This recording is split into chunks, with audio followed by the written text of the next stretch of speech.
You could have $10,000 sitting in the bank right now and still be making almost nothing from it. Not because your money disappeared, but because of where you parked it. And the difference between a low-paying savings account and a competitive one can be hundreds of dollars a year. Most people never check this number. They just assume that because their money is in a savings account, their bank is giving them a reasonable return. That assumption could be costing them. And here's the uncomfortable part. The bank doesn't have to do anything wrong. You're simply accepting the rate you're being given. By the end of this video, you'll see exactly what happens to $10,000 when the interest rate is 0.38% versus roughly 4%, and why that difference matters more than most people realize. Most people never think about their savings account. It just sits there, quiet, safe, doing its job in the background. And in a way, that's exactly the problem. We're taught from a young age that saving money is good. Put it away, don't touch it, and it grows. So we open a savings account, deposit our money, and mentally file it under handled. The job feels done.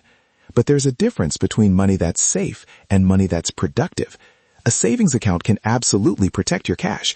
It keeps it liquid, insured, and easy to access. What it doesn't guarantee is that your money is actually working while it sits there. Think of it like parking a car. Parking it in a garage keeps it safe. It doesn't get stolen, it doesn't get damaged. But it also isn't taking you anywhere. Some accounts are more like a garage. Others are more like a car that's actually moving. So let's talk numbers. As of August 2026, the FDIC reports that the national average interest rate on a traditional savings account is around 0.38%. Meanwhile, some of the more competitive high-yield savings accounts on the market are offering rates above 4%. Let that sit for a second. That's not a small gap. That's more than 10 times the return. Here's what that looks like in real terms. If you have $10,000 sitting in an account earning 0.38%, you'd earn roughly $38 over a year. Put that same $10,000 in an account earning close to 4%, and you'd be looking at somewhere around $400. Same amount of money, same amount of risk in most cases, a difference of hundreds of dollars, just based on where the money was sitting. But there's another number you need to check before moving your money, and most people never look at it. Here's where it's tempting to feel a little betrayed, like your bank has been quietly shortchanging you, but that's not really what's happening. Different banks are playing different games. A traditional brick-and-mortar bank has branches, tellers, ATMs, buildings, and staff. All of that costs money to run. In exchange, you get convenience, face-to-face service, easy check deposits, bundled checking and savings, maybe a mortgage or a credit card from the same place. That convenience isn't free. And one of the ways banks offset the cost is by paying lower rates on deposits. Online banks, on the other hand, often skip the branches entirely. Lower overhead can mean they're able to pass more of that savings back to you in the form of a higher rate. Not always, but often enough that it shows up clearly in the data. Neither approach is a scam. They're just different business models competing for your deposit in different ways. So the real takeaway isn't my bank is cheating me. It's this. You're accepting a product with a lower rate, often without realizing you had another option. There's a term that shows up on every savings account page, and almost nobody stops to actually read it. APY. APY stands for annual percentage yield. It's different from a simple interest rate because it accounts for compounding, meaning the interest you earn can itself start earning interest over the course of the year. Here's why it matters. Two accounts can advertise similar-looking numbers, but if one compounds more frequently, it can end up paying you slightly more over time. That's why comparing APY, not just the advertised rate, gives you the clearest picture of what you'll actually earn. You don't need to run the math yourself. Most banks will show you the APY directly. The habit that matters is simple. Before you open or keep a savings account, actually look for that number. Now, before this starts to sound like high-yield savings accounts are some kind of free lunch, they're not. There's a catch, or more accurately, a few things to check. APYs move. They're not locked in forever. If the broader interest rate environment shifts, banks can and do adjust their rates, sometimes with very little notice. Some accounts advertise a promotional rate that's only good for the first few months, after which it drops. Some require a minimum balance to earn the top rate, or limit how many withdrawals you can make per month. And not every account you find online is available to everyone. Some are limited by state, or require you to open a checking account alongside it. Then there's the most important detail of all, insurance.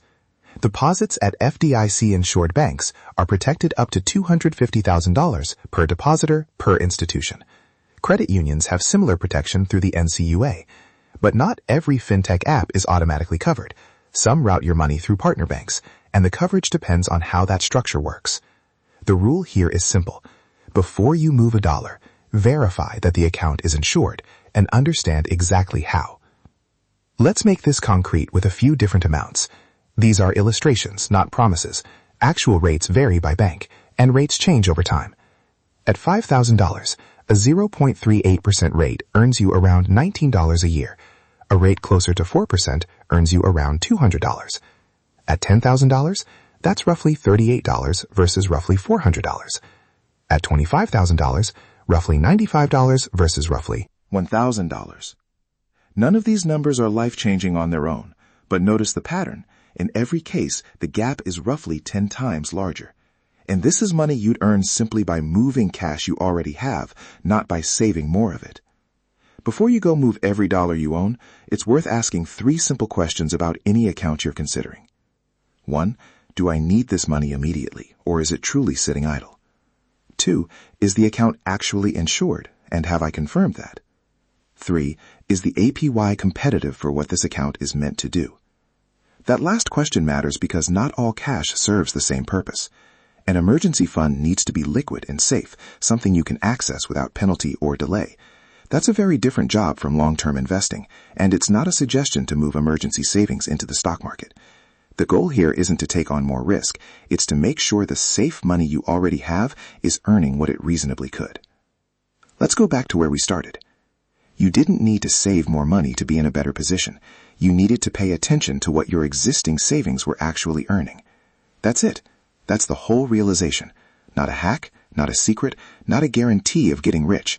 Just a habit most people have never built. Checking the number your bank is quietly giving you and asking whether it's reasonable.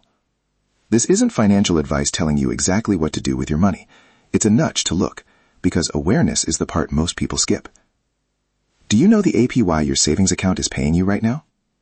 Check it before you leave this video. Comment your current APY below. No dollar amount needed, just the number. Because sometimes the biggest financial mistake isn't spending your money. It's leaving it somewhere that barely rewards you